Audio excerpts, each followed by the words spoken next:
अध्याय 4 भाग्यरूपी देवीलाई भेट्नुहोस्। यदि कुनै मानिस भाग्यशाली छ भने उसको भाग्यको सीमाका बारेमा कुनै पनि भविष्यवाणी गर्न सकिँदैन। यदि उसलाई नदीमा फ्याँकिदिने हो भने पनि ऊ तैरिएर बाहिर मात्रै निस्किने छैन, उसको हातमा एउटा मोती पनि हुनेछ। यो प्रसिद्ध भनाइ बेबिलोनको हो। हरेक व्यक्ति भाग्यमानी बन्न चाहन्छ। आजभन्दा 4000 वर्ष पहिला प्राचीन बेबिलोनमा पनि मानिसहरूको मनमा भाग्यशाली बन्ने इच्छा आजका मानिसहरूको मनमा भए जतिकै थियो। हामी सबै भाग्यरूपी देवीले हामीमाथि कृपा गरून् भन्ने चाहन्छौँ। के देवीलाई आफूतर्फ आकर्षित गर्न सक्ने र उनको कृपा पात्र बन्न सक्ने कुनै तरिका छ? के उनको ध्यान आफूतिर खिच्न मात्र होइन, उनीबाट उदार वरदान पनि पाउन सकिने कुनै उपाय छ? के भाग्यशाली बन्ने कुनै तरिका छ? प्राचीन बेबिलोनका मानिसहरूको मनमा पनि यिनै प्रश्नहरू उठे। उनीहरूले यी प्रश्नको उत्तर पत्ता लगाउने निर्णय गरे। उनीहरू चलाक र विचारशील थिए, त्यसैले उनीहरूको सहर आफ्नो समयमा सबैभन्दा समृद्ध र शक्तिशाली बन्यो। त्यसबेला स्कुल या क्याम्पस थिएन। बेबिलोनमा एउटा ज्ञान केन्द्र थियो। त्यहाँ सैद्धान्तिक नभई व्यावहारिक ज्ञान दिइन्थ्यो। बेबिलोनका अग्ला घरहरूमध्ये एउटा अग्लो घर सम्राटको दरबार र मन्दिरहरू जति नै महत्त्वपूर्ण थियो। इतिहासको पुस्तकबाट तपाईँलाई यसबारेमा एकदमै थोरै जानकारी मिल्नेछ। जानकारी नमिल्ने सम्भावना धेरै छ। त्यस भवनलाई लिएर त्यस युगको चिन्तनमा ठूलो असर परेको थियो। त्यो भवन ज्ञानको मन्दिर थियो। त्यहाँ स्वयंसेवीहरूले ज्ञान प्रदान गर्थे। सार्वजनिक रुचिका विषयहरूमा खुला मञ्चमा विचार विमर्श हुन्थ्यो। त्यस भवनको पर्खालभित्र सबै व्यक्ति बराबर हुन्थे। सबैभन्दा गरिब सेवकले पनि आफ्ना तर्कहरूद्वारा शाही घरानाका राजकुमारको विचारलाई गलत प्रमाणित गर्न सक्थ्यो। ज्ञानको यस मन्दिरमा कैयौँ मानिस नियमित जाने गर्थे। यिनीहरूमध्ये एक अर्काद नाम गरेको व्यक्ति पनि थियो। अर्कादलाई बेबिलोनको सबैभन्दा धनी व्यक्ति भनिन्थ्यो। उसको आफ्नो विशेष हल थियो। हलमा हरेक दिन बेलुका धेरै मानिसहरू रोचक विषयहरूमा चर्चा र बहस गर्न जम्मा हुन्थे। ती मानिसहरूमा केही वृद्ध, केही युवाहरू पनि हुन्थे। अधिकांश भने युवा उमेर कटिसकेका र बुढो नभइसकेकाहरू हुन्थे। उनीहरूको कुरा सुन्यौँ भने हाम्रा लागि पनि राम्रो हुनेछ। उनीहरूले भाग्यलाई आकर्षित गर्ने तरिका कसरी जान्दथे भनेर थाहा पाउन सक्नेछौँ। अर्काद आफ्नो मञ्चमा आउँदा सूर्य मरुभूमिको धुलोको बीचमा आगो जस्तै गरेर राता किरणहरू चम्काउँदै भर्खरै अस्ताएको थियो। 80 जना मानिस उनलाई पर्खेर भुइँमा ओछ्याइएको कार्पेटमा बसिरहेका थिए। बाँकी मानिसहरू आउने जाने गरिरहेका थिए। अर्कादले सोध्यो, आज हामी कुन विषयमा चर्चा गर्ने? अलिकति सङ्कोच मान्दै कपडा बुन्ने एउटा लामो वर्णको मानिसले उठेर भन्यो, म आज एउटा खास विषयमा चर्चा होस् भन्ने चाहन्छु, तर म यो कुरा बताउनदेखि डराउँछु। अर्कादज्यू, कतै यो कुरा तपाईँ र अन्य मेरा साथीहरूलाई मूर्खतापूर्ण नलागोस्। अर्काद र बाँकी मानिसले उसलाई यस विषयमा बताउन आग्रह गरे। उसले भन्यो, आज मेरो दिन शुभ थियो। मैले आज सुनका सिक्काहरूले भरिएको पर्स भेटेँ। मेरो प्रबल इच्छा पनि सधैँभरि भाग्यमानी नै रहनु छ। मलाई लाग्छ हरेक व्यक्तिको इच्छा पनि यही हो। त्यसैले आज हामी भाग्यलाई कसरी आकर्षित गरिन्छ भन्ने बारेमा छलफल गरौँ भन्ने मेरो सुझाव छ। यस छलफलबाट हामीले भाग्यशाली बन्ने तरिका खोज्न सकौँ। अर्कादले भन्यो, यो एकदमै रोचक विषय हो। यसमाथि हामीले चर्चा गर्नुपर्छ। केही मानिसका लागि भाग्यको अर्थ संयोग वा कुनै आकस्मिक घटना हो। यस्तो भाग्य कुनै कारण वा उद्देश्यबाट प्राप्त हुन्छ। बाँकी मानिसहरूको विश्वास हाम्रो भाग्य उदार देवी अस्टरको कृपामाथि निर्भर छ। उनीहरूका अनुसार उनलाई खुसी बनाउन सक्नेहरूलाई देवीले उदारतापूर्वक पुरस्कार दिन्छन्। साथीहरू, यसमा तपाईँहरूको विचार के छ? आज हामी कुन तरिकाबाट भाग्यलाई आकर्षित गर्न सकिन्छ भन्ने कुरा पत्ता लगाऊँ। हुन्छ, धेरै राम्रो हुनेछ, उत्सुक श्रोताहरूको बढिरहेको समूहले जवाब दियो। अर्कादले अगाडि भन्यो, चर्चा सुरु गर्नुभन्दा पहिला मलाई एउटा प्रश्नको उत्तर दिनुहोस्।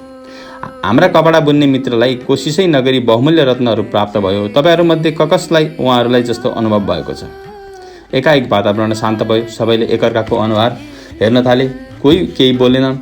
अर्कादले सोध्यो, के यस्तो अनुभव अरू कसैलाई पनि भएको छैन? यदि त्यसो हो भने यस्तो खालको भाग्य एकदमै दुर्लभ हुनुपर्छ। अब तपाईँहरूमध्ये कसैले हामी आफ्नो खोज कहाँबाट सुरु गरौँ भनेर सुझाव दिनुहोस्। राम्रो कपडा लगाएको एक युवकले भन्यो, म भन्छु, यदि कुनै व्यक्तिले भाग्यका बारेमा कुरा गर्छ भने स्वाभाविक रूपमै उसको विचार जुवाको टेबल, गेमिङ टेबलतर्फ गएन र? के त्यहाँ हामीले जित्नका लागि देवीको कृपा चाहने मान्छेहरू भेट्दैनौँ? ऊ बसेपछि अर्को एउटा आवाज आयो, नरोक्क, आफ्नो कुरा पुरा गर। के जुवाको टेबलमा देवीले तिमीमाथि कृपा गरेकी थिइन्? के क्युबमा रातो भाग माथि आएको थियो र तिमीले जुवा घरको मालिकबाट धेरै धन जितेका थियौ? या फेरि क्युबको निलो भाग माथि पर्यो जसले गर्दा जुवा घरको मालिकले तिमीले मेहनत गरेर कमाएको सबै धन लिएर गयो?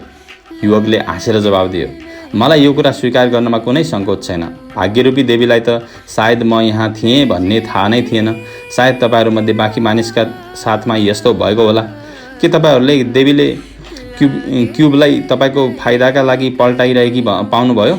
यसबारेमा सुन्न र सिक्न उत्सुक छौँ। अर्काले भन्यो। धेरै नै समझदारपूर्ण सुरुवात भयो। हामी यहाँ प्रश्नलाई हरेक भागबाट विचार विमर्श गर्न जम्मा भएका हौँ। जुवाको टेबललाई वास्ता नगर्नु अधिकांश मानिसहरूका लागि कुनै प्रबल सम्भावनालाई वास्ता नगर्नु हो, जसमा व्यक्तिले केही चाँदीका सिक्का दाउमा लगाएपछि धेरै सुनका सिक्काहरू जित्ने आशा गर्छ। एउटा अर्को श्रोताले भन्यो, यस प्रसङ्गमा छलफल गर्दै गर्दा मलाई हिजोको घोडा दौडको याद आयो। यदि भाग्यरूपी देवी जुवा घरमा आउन सक्छिन् भने घोडा दौडलाई पनि व्यवस्था गर्दिनन्। त्यहाँ सजिएका रथ र तीव्र गतिमा दौड्ने घोडाहरूले धेरै रोमाञ्च प्रदान गर्छन्। अर्काद, हामीलाई इमान्दारिताका साथ बताउनुहोस् कि भाग्यरूपी देवीले तपाईँको कानमा बिस्तारै आएर तिमी भोलि निनेवेको सानो घोडामा आफ्नो दाउ लगाऊ भनेकी थिइन्। म तपाईँकै पछाडि उभिरहेको थिएँ। तपाईँ त्यस सानो घोडामा आफ्नो बाजी लगाउँदै हुनुहुन्छ भन्ने सुनेपछि मलाई मेरो कानमाथि विश्वासै भएन। जबकि हामी सबैलाई थाहा छ जसमा तपाईँ पनि सामेल हुनुहुन्छ। निष्पक्ष घोडा दौडमा पुरै एसिरियामा कुनै पनि घोडाले हाम्रो प्रिय घोडालाई हराउन सक्दैन। के देवीले तपाईँको कानमा सानो घोडामा दाउ लगाउन भनेकी थिइन्?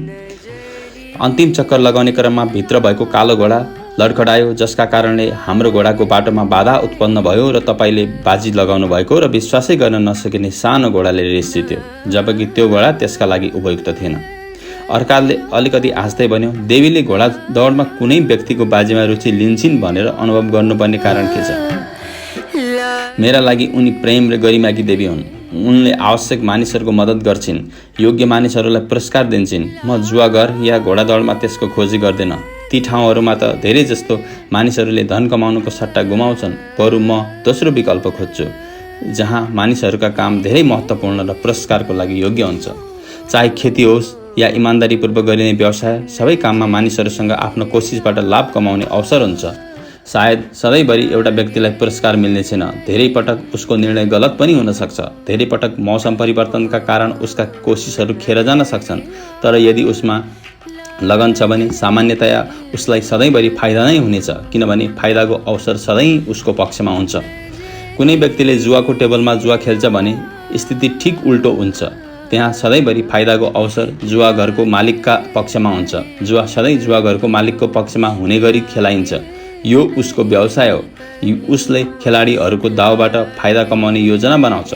जुवा खेल्नेहरूमध्ये धेरै कमलाई मात्र जुवा घरको मालिकको लाभ कति सुनिश्चित हुन्छ र उनीहरूको जित्ने सम्भावना कति अनिश्चित हुन्छ भन्ने थाहा हुन्छ।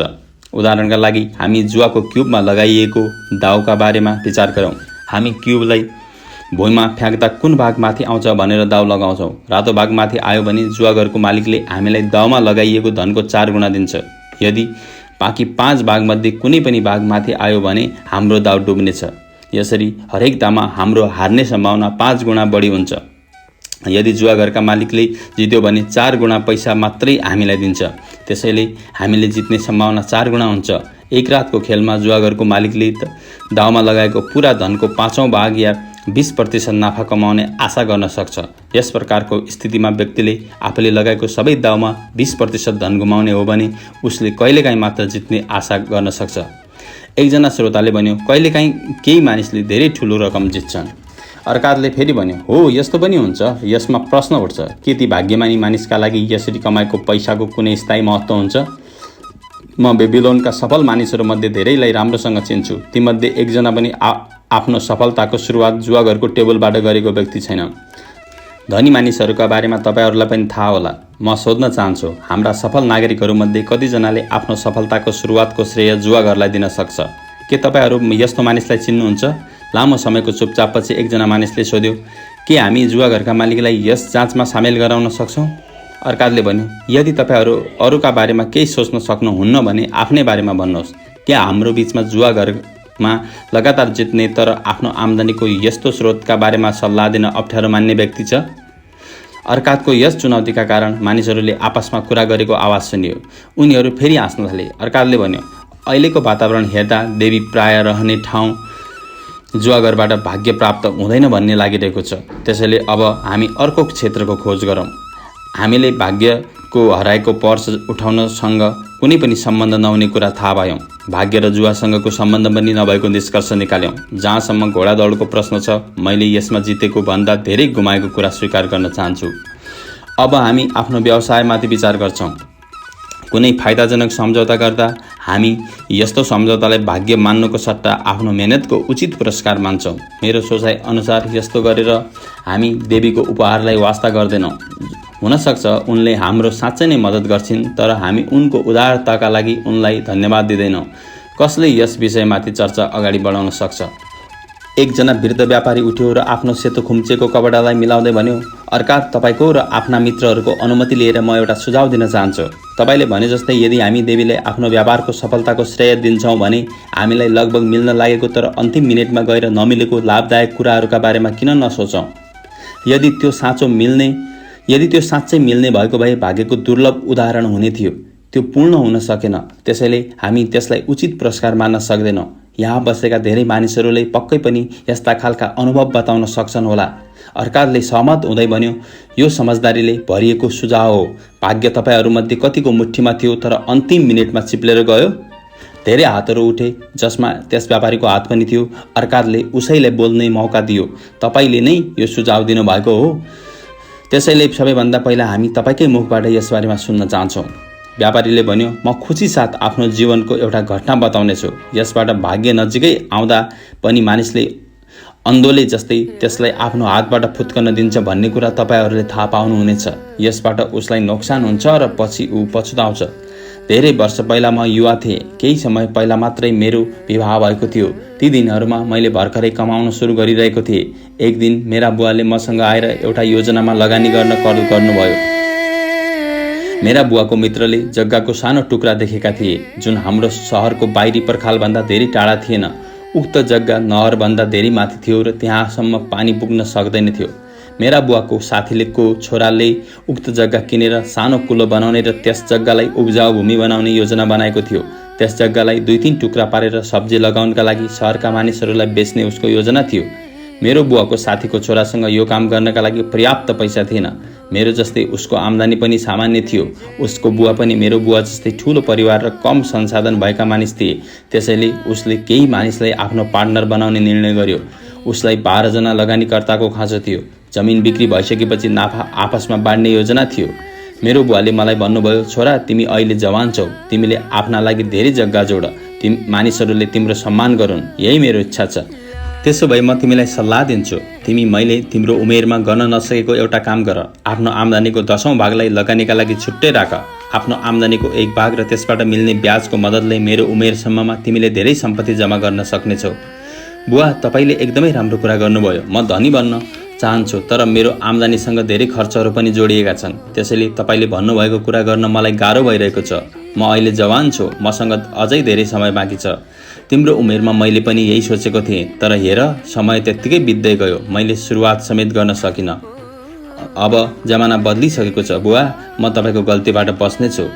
अवसर तिम्रा अगाडि उभिरहेको छ छोरा। यसले तिमीलाई एउटा मौका दिइरहेको छ। यो मौकाले तिमीलाई सम्पत्तिको बाटोतिर लिएर जान सक्छ। तिमीलाई मेरो भन्नु यति मात्र छ, ढिला नगर।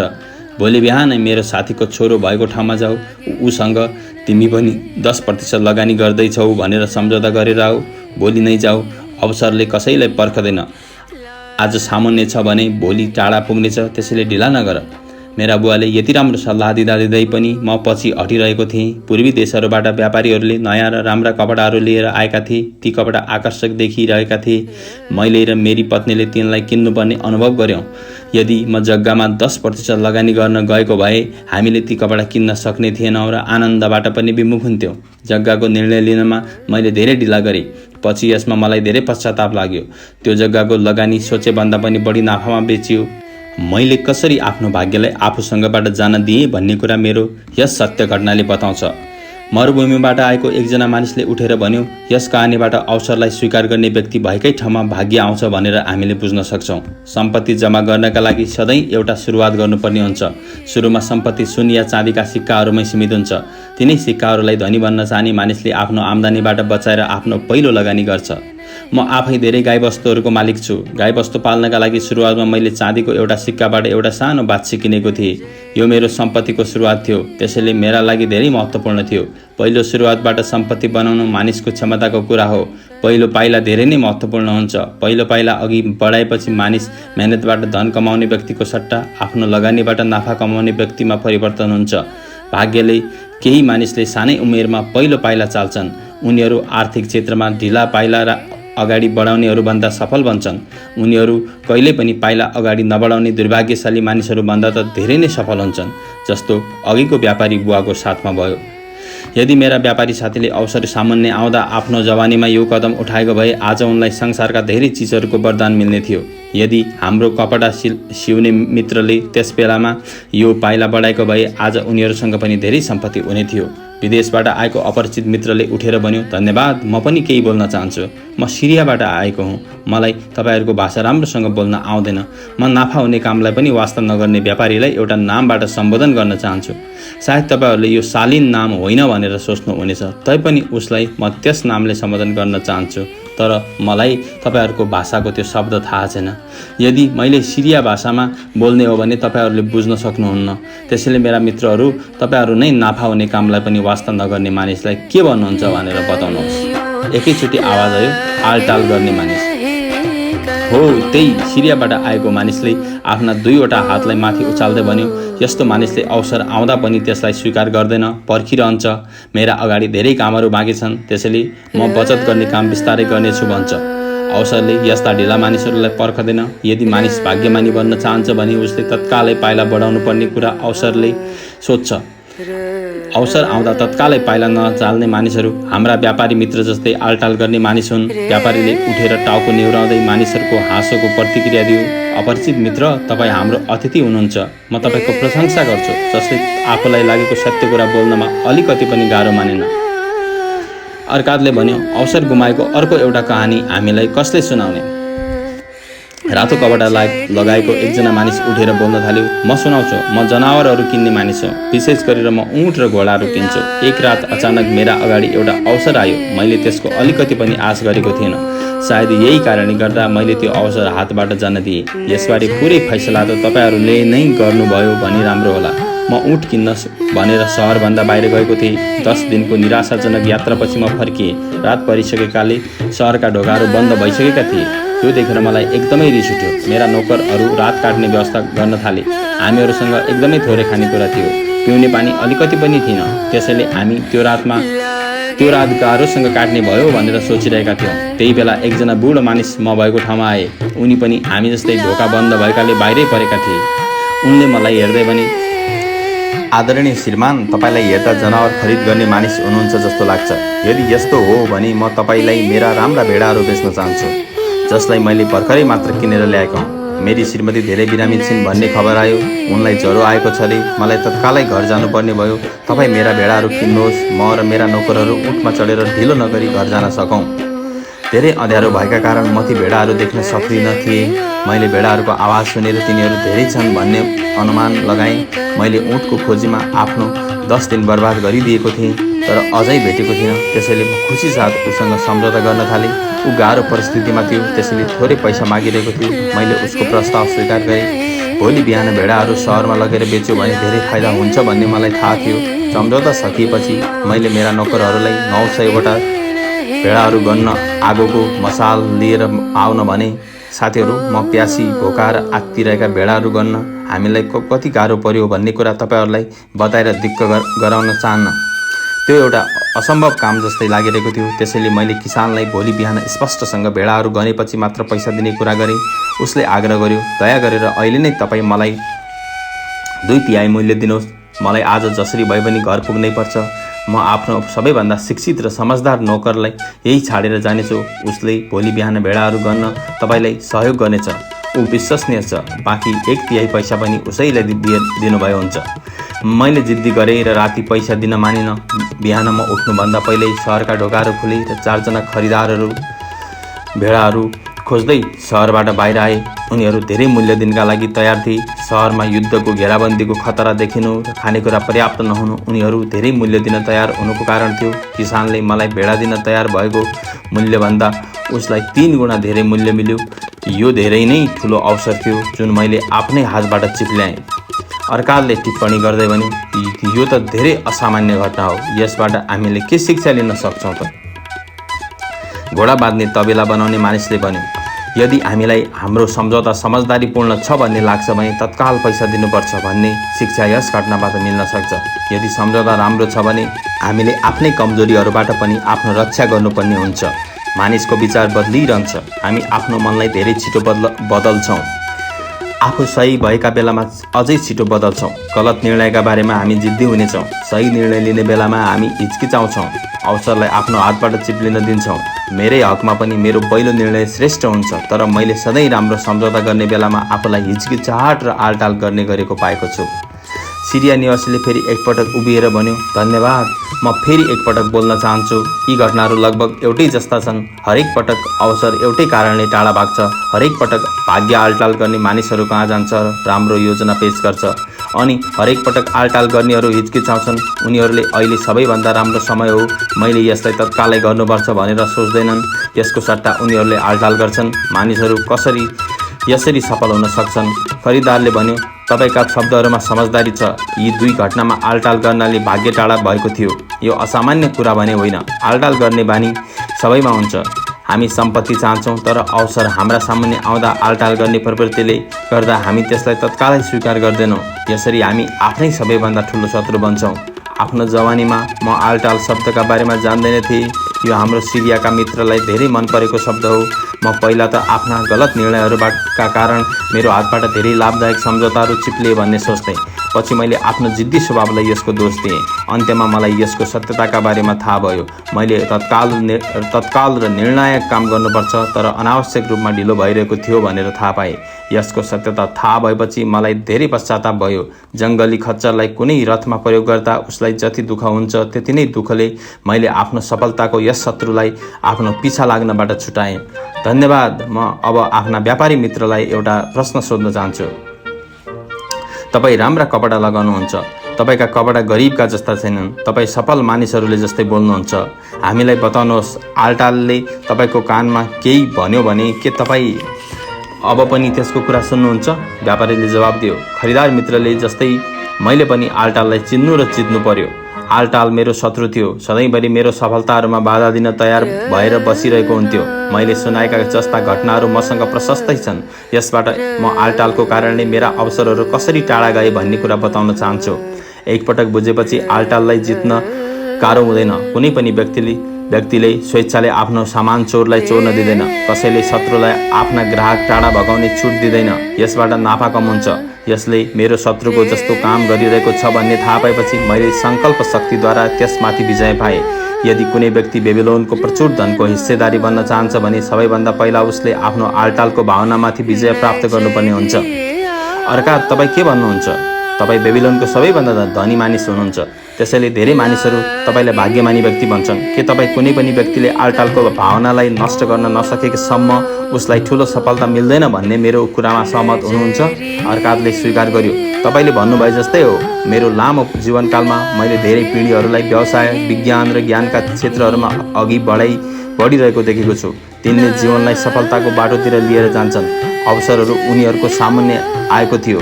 केहीले आफ्नो सामुन्ने आएका अवसरहरूको फाइदा उठाएर आफ्ना गहन तमिच्छाहरूको सन्तुष्टिका अगाडि बढिरहे। अधिकांश मानिसहरूले अवसरलाई आलटाल गरेर टारेर धेरै पछाडि परे।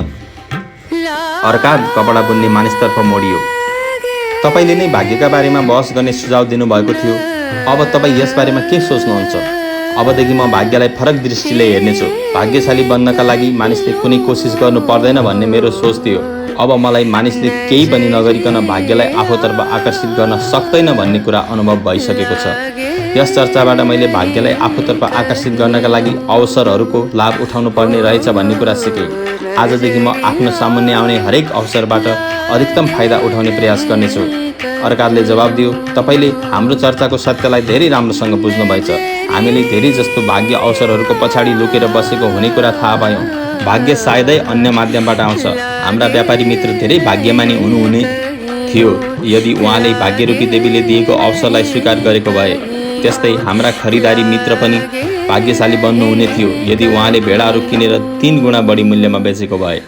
हामीले यो चर्चा हामी भाग्यलाई आफूतर्फ आकर्षित गर्ने तरिका खोज्न सकौँ भन्ने उद्देश्यले सुरु गरेका थियौँ। मलाई लाग्छ हामीले त्यसलाई खोजिसक्यौँ। भाग्य अवसरमा लुकेको हुन्छ भन्ने कुरा हामीले दुईवटा सत्य घटनाहरूबाट स्पष्टसँग बुझ्यौँ। हामीले अवसरबाट लाभ लिन सकौँ या नसकौँ, तर यस सत्यलाई बदल्न सकिँदैन। अवसरहरूलाई स्वीकार गरेर भाग्यलाई आकर्षित गर्न सकिन्छ। प्रगतिका अवसरहरूको लाभ लिन तत्पर रहने मानिसमाथि भाग्यरूपी देवीले रुचि लिन्छन्। उनी सधैँ उनलाई खुसी पार्न सक्ने मानिसहरूको मद्दत गर्न इच्छुक हुन्छन्। कर्मशील मानिसले नै उनलाई सबैभन्दा खुसी पार्न सक्छ। कर्मले तपाईँलाई सफलतातर्फ लानेछ। भाग्यरूपी देवीले कर्मशील मानिसहरूमाथि कृपा गर्छिन्।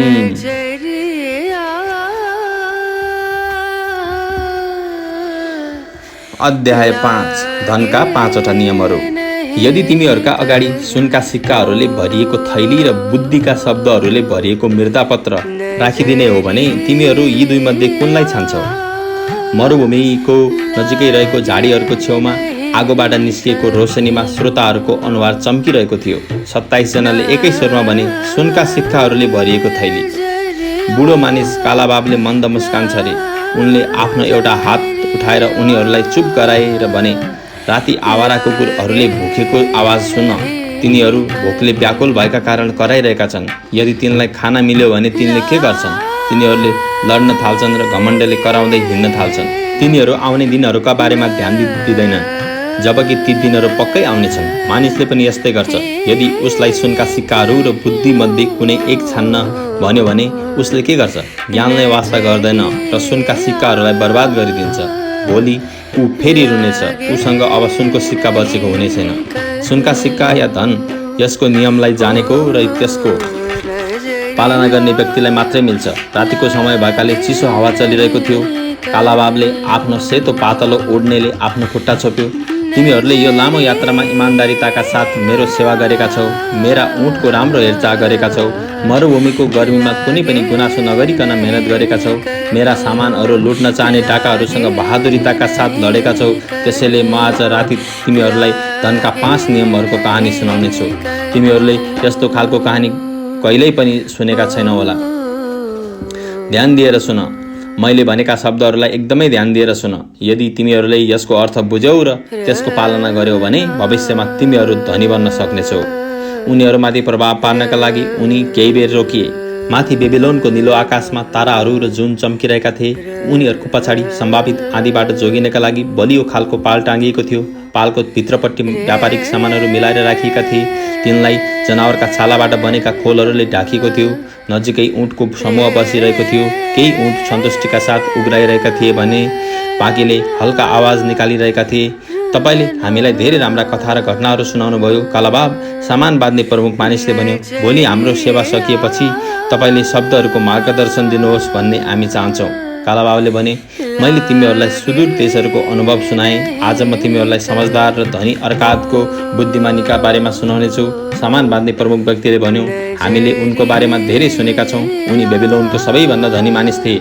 उनी सबैभन्दा धनी बन्नुमा उनले धनका नियमहरूका बारेमा जान्नु थियो। धनका नियमहरू त्यसभन्दा पहिला कसैलाई पनि त्यति राम्रोसँग थाहा थिएन। आज म तिमीहरूलाई धेरै राम्रा कुराहरू बताउनेछु। यी कुरा अर्कादका छोरा नोमाजिरले धेरै वर्ष पहिला निनेवेमा मलाई सुनाएका थिए। त्यसबेला म सानै थिएँ।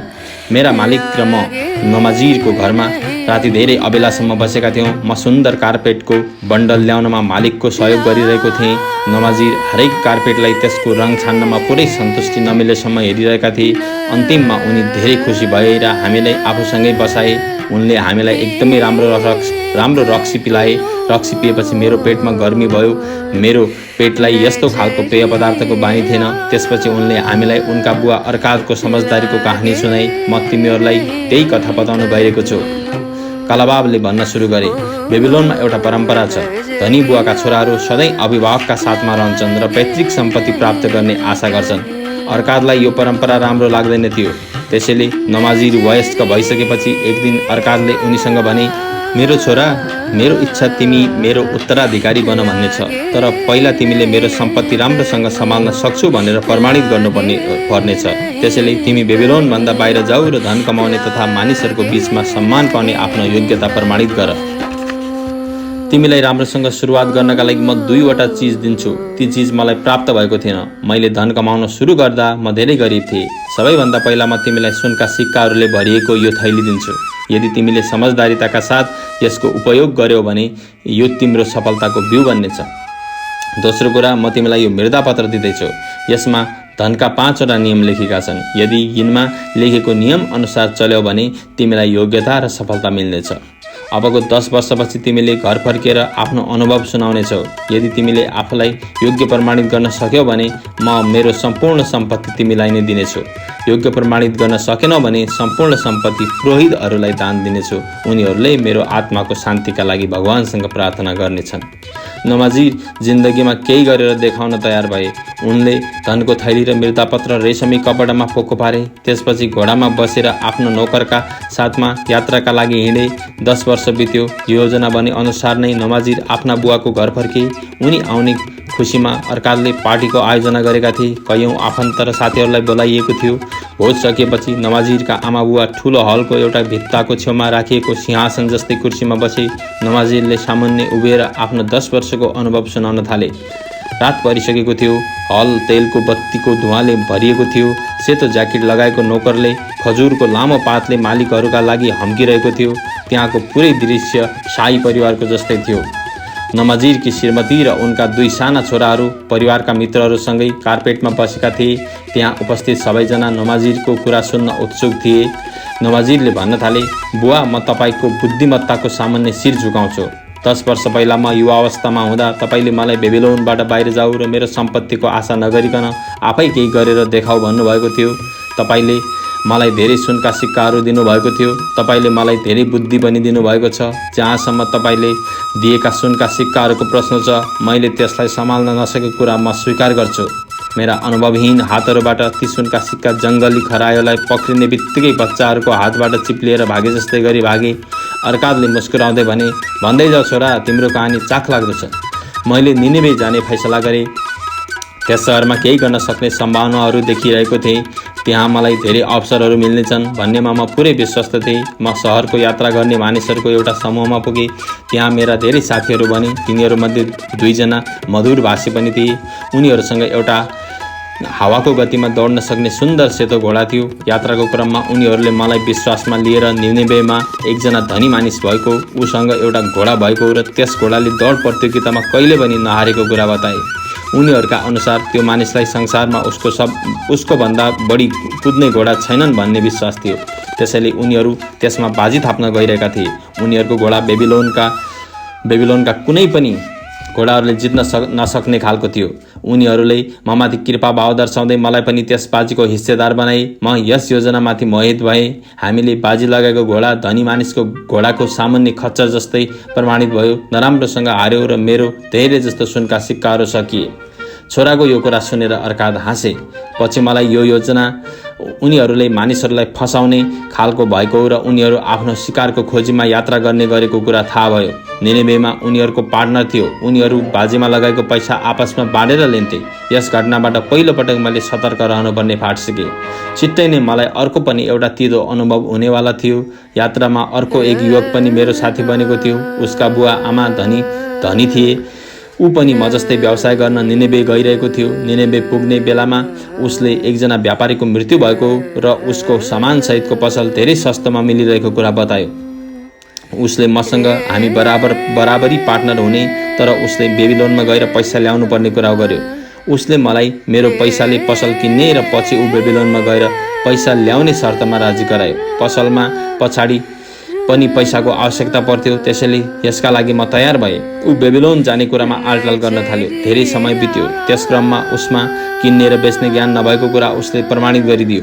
अन्त्यमा मैले उसलाई त्यहाँबाट बाहिर निकालिदिएँ। तबसम्म व्यवसायको अवस्था निकै बिग्रिसकेको थियो। हामीसँग बिक्री नहुने सामानहरू मात्रै बाँकी थिए। नयाँ सामानहरू किन्ने पैसा पनि थिएन। बचेका सामानहरू मैले इजरायलको एक व्यक्तिलाई धेरै सस्तो मूल्यमा बेचिदिएँ। बुवा, छिट्टै नै मेरा दशाका दिनहरू सुरु भए। मैले जागिरको खोजी गरेँ। मसँग कुनै ज्ञान या प्रशिक्षण नभएका कारण मैले जागिर पाउन सकिनँ। मैले आफ्नो घोडा बेचिदिएँ, आफ्नो नोकर बेचिदिएँ, आफ्ना अतिरिक्त कपडाहरू पनि बेचिदिएँ। भोजन र सुत्ने ठाउँ मिल्न सकोस् भनेर मैले ती चिज बेचिदिएको थिएँ। हरेक दिन घोर गरिबी मेरो नजिकै आइरहेको थियो। दुःखले भरेका दिनहरूमा पनि तपाईँलाई ममाथि पुरा विश्वास भएको कुरा याद आइरहेको थियो। तपाईँले मलाई केही गरेर देखाउन पठाउनु भएको थियो। म केही गरेर देखाउन सङ्कल्पवान थिएँ। नमजीले आफ्नी आमाका दुवै हातले आफ्नो अनुहार छोपेर सुख सुकाउन थाले। त्यसबेला मलाई तपाईले दिएको मृतापत्र याद आयो। मृतापत्रमा धनका 5वटा नियम लेखिएका थिए। मैले तपाईको समझदारीका शब्दहरूलाई धेरै ध्यान दिएर पढेँ। त्यसलाई पढेपछि यदि मैले ती शब्दहरूलाई पहिल्यै पढेको भए मेरो पैसा डुब्ने थिएन भन्ने कुरा राम्रोसँग बुझेँ। मैले हरेक नियमलाई याद गरेँ। अवसर आउँदा म अनुभवहीनताले होइन बरु उमेरको बुद्धिमत्ताले आफ्नो दिशा तय गर्नेछु भन्ने सङ्कल्प गरेँ। आजको रात यस समयमा जति मानिसहरू बसिरहनु भएको छ उहाँहरू सबैका लागि म मेरा बुवाको बुद्धिमत्तापूर्ण नियमहरू पढेर सुनाउन चाहन्छु। मलाई बुवाले 10 वर्ष पहिला दिएको मृतापत्रमा लेखिएको थियो। ती थिए धनका 5वटा नियम। 1. आम्दानीको 10औं भाग आफ्नो तथा आफ्नो परिवारको भविष्यका लागि सम्पत्ति बढाउन प्रयोग गर्ने मानिससँग धन खुसी साथ र बढ्दो मात्रामा आउँछ। 2. धनले यसका लागि फाइदाजनक काम खोज्ने समझदार मालिकको लागि मेहनत गर्छ। यस्तो धन जनावरहरू बढे जस्तै छिट्टै बढ्छ। 3. धन समझदार र बुद्धिमान मानिसहरूको सल्लाहमा लगानी गर्ने सावधान मालिकको संरक्षणमा रहन्छ। 4. धन यसको लगानी उसलाई थाहै नभएका व्यवसाय उद्देश्यहरूका लागि गर्ने मानिसबाट टाढा जान्छ। 5. धन यसको माध्यमबाट असम्भव आम्दानी प्राप्त गर्न चाहने चालबाज मानिसहरूको लोभलाग्दो सल्लाह मान्ने या आफ्नो अनुभवहीन इच्छाहरूका लागि लगानी गर्ने मानिसबाट टाढा जान्छ। यी धनका ती 5वटा नियम हुन्। मेरा बुवाले यिनै नियमहरू लेख्नु भएको थियो। म यी नियमलाई सुनका सिक्काहरू भन्दा पनि मूल्यवान मान्छु। यसका बारेमा म तपाईलाई अगाडि बताउने नै छु। उनी फेरि एकपटक बुवापट्टि फर्के। मैले तपाईलाई आफ्नो अनुभवहीनताका कारण म गरिबी र निराशाको गहिराईमा पुगेको कुरा बताइसके। जे होस्, सङ्कटको अन्तहीन श्रृङ्खला कहिल्यै आउँदैन। जागिर मिलेपछि मेरो सङ्कटको क्रम पनि सकियो। मलाई सहरको बाहिरी पर्खालमा काम गर्ने नोकरहरूको म्यानेजर बनाइयो। धनको पहिलो नियमको ज्ञानको फाइदा उठाउँदै मैले आफ्नो पहिलो आम्दानीमध्ये 10औं भाग बचाएँ। चाँदीको सिक्कामा परिवर्तन नहुँदासम्म मौका मिल्ने बित्तिकै यसमा अरू सिक्काहरू जोड्न थाले। यो काम एकदमै सुस्त थियो। मानिसलाई बाँच्नका लागि खर्च गर्नुपर्ने कुरा हुँदो रहेछ। मैले धेरै विचार पुर्याएर खर्च गरेँ। 10 वर्षपछि तपाईले मलाई जति धन दिनुभएको छ सबै फिर्ता गरिदिनेछु भनेर मैले सङ्कल्प लिइसकेको थिएँ। नोकर अर्का मालिकसँग मेरो राम्रो मित्रता थियो। एक दिन उसले मलाई भन्यो, तिमी एक इमान्दार युवक हौ। तिमीले आफ्नो कमाई अनावश्यक खर्च गर्दैनौ। के तिमीसँग काममा नआएको पैसा छ? मैले जवाब दिएँ, छ। मलाई मेरा बुवाले दिएको भन्दा धेरै धन कमाउने ठुलो इच्छा छ। यो ठुलो महत्त्वाकांक्षा हो। के तिमीले कमाएको पैसाले तिम्रा लागि मेहनत गरेर अरू धेरै पैसा कमाउन सक्छ भन्ने थाहा छ? यो मामलामा मेरो अनुभव नराम्रो रह्यो। मेरा बुवाले दिएको सुनका सिक्काहरू मबाट धेरै टाढा गए। मेरो बचतको पनि यही अवस्था नहोस् भनेर मलाई चिन्ता लागिरहन्छ। उसले जवाब दियो, यदि ममाथि विश्वास छ भने म तिमीलाई धनको लाभकारी प्रबन्धनका बारेमा एउटा पाठ सिकाउन चाहन्छु। 1 वर्षमा सहरको बाहिरी पर्खाल पुरा हुनेछ। त्यसबेला सहरलाई सुरक्षित राख्नका लागि प्रवेशद्वारमा लगाउन काँचका ठुला ढोकाहरू आवश्यक पर्नेछन्। यी ढोकाहरू बनाउन निनेवेमा पर्याप्त धातु छैन। राजाले यसबारेमा सोचेकै छैन। मेरो योजना छ, हामी पैसा जम्मा गरेर तामा र टिन खानीमा मानिसहरूलाई पठाउँ। खानी धेरै टाढा छ। त्यहाँबाट हामी निनेवेका ढोकाहरूका लागि धातु मगाउनेछौँ। राजाले ठुलो ढोका लगाउन आदेश दिँदा ढोकाहरू बन्न सक्ने धातु जम्मा हुनेछ। यसको बदलामा राजाले हामीलाई धेरै पैसा दिनेछन्। यदि राजाले धातु खरिद गरेनन् भने पनि हामीसँग धातु त रहन्छ नै, जसलाई हामी ठुलो मूल्यमा बेच्न सक्छौँ। नमाजिरले भने, उसको प्रस्तावमा मैले धनको तेस्रो नियमको झलक देखेँ। तेस्रो नियम अनुसार लगानी समझदार मानिसहरूको मार्गदर्शनमा मात्रै गर्नुपर्छ। त्यसपछि म कहिल्यै निराश हुनु परेन। हाम्रो योजना सफल भयो। यसको सफलतापछि मेरो थोरै धन धेरैमा परिणत भयो। पछि त्यस समूहले मलाई अन्य लगानीहरूमा पनि हिस्सेदार बनायो। उनीहरू धनको नाफा प्रबन्धनमा निपुण थिए। कुनै पनि काम गर्नुभन्दा पहिला धेरै सावधानीका साथ योजना बनाउँथे। मूलधनमा अलिकति पनि आँच नआओस् भनेर ध्यान राख्थे। धन फिर्ता नआउने ठाउँमा लगानी गर्दैन थिए। घोडादौड, पसलमा पार्टनरसिप जस्ता मूर्खतापूर्ण कामहरूमा मैले आफ्नो अनुभवहीनताका कारण हात हालेको थिएँ। उनीहरू त्यसका बारेमा विचार समेत गर्दैनथे। यदि मैले उनीहरूको सम्पर्कमा आएपछि त्यो काम सुरु गरेको भए उनीहरूले मलाई तत्कालै त्यसको खतरा बताइदिने थिए। ती मानिसको सम्पर्कमा आएपछि मैले धनको सुरक्षित र लाभकारी लगानी गर्न सिकेँ। समयको साथसाथै मेरो धन पनि बढ्दै गयो। मैले मेरो गुमेको धन मात्र कमाइन, बरु त्योभन्दा पनि धेरै कमाएँ। बुवा, मेरो दुर्भाग्य, दुःख र सफलताहरूद्वारा मैले पटक पटक धनका 5 नियमको बुद्धिमत्तालाई जाँच गरेको छु। हरेक पटक 5 नियम सफल भएका छन्। यी धनका नियमका बारेमा ज्ञान नहुने मानिसहरूसँग पहिलो कुरा त धन नै आउँदैन, आए पनि धेरै समयसम्म टिक्दैन। यी 5 नियमको पालना गर्नेसँग धन आउँछ र इमान्दार सेवकको जस्तै काम गर्छ। नमाजीले बोल्न बन्द गरे र हलको पछाडि उभिएको नोकरलाई इसारा गरे। नोकरले एक एक गरेर 3वटा भारी थैलीहरू लिएर आयो। नमाजीले तीमध्ये एउटालाई उठाएर आफ्नो बुवाको सामुन्ने राखेर भने, तपाईँले मलाई बेबिलोनका सुनहरूले भरिएको एउटा थैली दिनुभएको थियो। त्यसको सट्टा म तपाईँलाई त्यति नै वजन भएको निनेवेका सुनहरूले भरिएको थैली दिँदैछु। मानिसहरूले यो त बराबरीको सम्झौता हो भनेर मान्लान्। तपाईँले मलाई बुद्धिमत्ताले भरिएको मृदापत्र दिनुभएको थियो। त्यसको सट्टा म तपाईँलाई यी 2वटा सुनका थैली दिँदैछु। यति भन्दै उनले नोकरबाट बाँकी 2वटै थैली लिएर बुवाका अगाडि भुइँमा राखिदिए। बुवा, यसबाट म तपाईँको बुद्धिमत्ता तपाईँको धनभन्दा धेरै मूल्यवान छ भन्ने कुरा प्रमाणित गरिरहेको छु। हुन त बुद्धिको मूल्यलाई सुनका थैलीहरूसँग तुलना गर्न सकिँदैन। बुद्धि छैन भने धन धनी मानिसहरूबाट पनि टाढा जानेछ। बुद्धि छ भने गरिब मानिसले पनि धन प्राप्त गर्न सक्छ। यी 3 थैलीहरूले यही कुरा प्रमाणित गर्छ। बुवा, मलाई तपाईँका अगाडि उभिएर तपाईँको समझदारीका कारण म धनी र सम्मानित बन्नमा सफल भएको छु भन्नमा गर्व लागिरहेको छ। अर्कादले नमाजीरको शिरमा आफ्नो हात घुमाएर भने, तिमीले आफ्नो पाठ राम्रोसँग सिकिसकेका छौ। मलाई यति धेरै योग्य छोरा मिलेकोमा म भाग्यमानी छु। अब म तिमीलाई मेरो सम्पूर्ण सम्पत्ति दिन सक्छु। कालाबाबले आफ्नो कहानी पूरा गरे र श्रोतालाई हेरे। उनले भने, नमाजीरको कहानीबाट तिमीहरूले के सिक्यौ? तिमीहरूमध्ये कसले आफ्नो बुवा भएको ठाउँमा गएर आफ्नो आम्दानीको बुद्धिमत्तापूर्ण प्रबन्धनको हिसाब दिन सक्छ? यदि तिमीहरूले मैले धेरै यात्रा गरेँ, धेरै कुराहरू सिकेँ, धेरै मेहनत गरेँ, धेरै कमाएँ, तर धेरै पैसा बचाउन सकिनँ भन्यौ भने ती सम्मानित मानिसहरूले के सोच्लान्? के तिमीहरू अझै पनि के मानिसहरूसँग मात्रै धेरै धन हुनु भाग्यको खेल हो भन्ने सोच्छौ? यदि तिमीहरू यस्तो सोचिरहेका छौ भने बिल्कुलै गलत सोचिरहेका छौ। मानिसहरूसँग उनीहरूले धनका यी 5वटा नियमको पालना गरेपछि मात्रै सम्पत्ति आउँछ। मैले पनि किशोरावस्थामा यी 5वटा नियम सिकेको थिएँ, तिनको पालना गरेको थिएँ। तिनैका कारण म आज सम्पन्न व्यापारी बनेको छु। मैले आफ्नो सम्पत्ति कुनै जादुबाट जम्मा गरेको होइन। धन यसरी आउँछ त्यसरी नै जान्छ। आफ्ना मालिकलाई खुसी र सन्तुष्टि दिने स्थायी सम्पत्ति बिस्तारै बिस्तारै आउँछ। यस्तो सम्पत्ति सतत सङ्कल्प र ज्ञानको सन्तान हुन्छ। धन कमाउनु विचारशील व्यक्तिका लागि एउटा हल्का बोझ हुन्छ। यस बोझलाई लगातार हरेक वर्ष उठाएर उसले आफ्नो अन्तिम उद्देश्यलाई प्राप्त गर्न सक्छ। म तिमीहरूलाई पुरस्कारका रूपमा यी धनका यी 5वटा नियम दिन्छु। यिनको तिमीहरूले पालना गर्नुपर्नेछ। यी 5 नियमहरूमध्ये हरेकमा गहिरो अर्थ लुकेको छ। हुनसक्छ तिमीहरूले कथा सुन्ने क्रममा यसको वास्ता गरेका छैनौ। त्यसैले म सबै नियमका बारेमा दोहोर्याएर भन्न गइरहेको छु। मलाई यी नियम राम्रोसँग याद छ। मैले आफ्नो जवानीमै यसको महत्त्व राम्ररी बुझेको थिएँ। यसलाई पुरै याद नगर्दासम्म म आरामले बसेको थिएन। धनको पहिलो नियम, आफ्नो आम्दानीको कमसेकम 10औं भाग आफ्नो र आफ्ना परिवारको भविष्यका लागि सम्पत्ति बनाउनमै उपयोग गर्ने मानिसका धन खुसी साथ र बढ्दो मात्रामा आउँछ।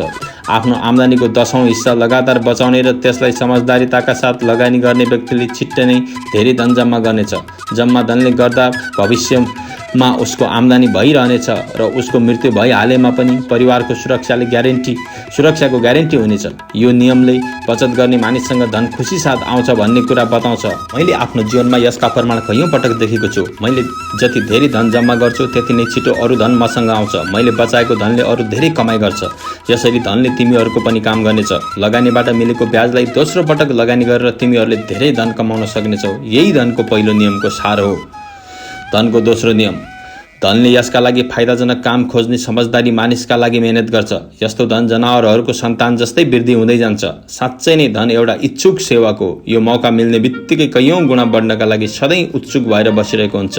धेरै धन जम्मा गर्ने मानिसलाई सबैभन्दा धेरै लाभकारी प्रयोगको अवसर मिल्छ। समय बित्दै जाँदा धन कैयौं गुणा बढ्दै जान्छ। धनको तेस्रो नियम, धन यसको लगानी अनुभवी मानिसहरूको सल्लाहमा मात्रै गर्ने सावधान मालिकको संरक्षणमा रहन्छ। धन सावधान मालिकको संरक्षणमा बढ्छ। जथाभावी गर्ने मालिकसँगबाट भाग्छ।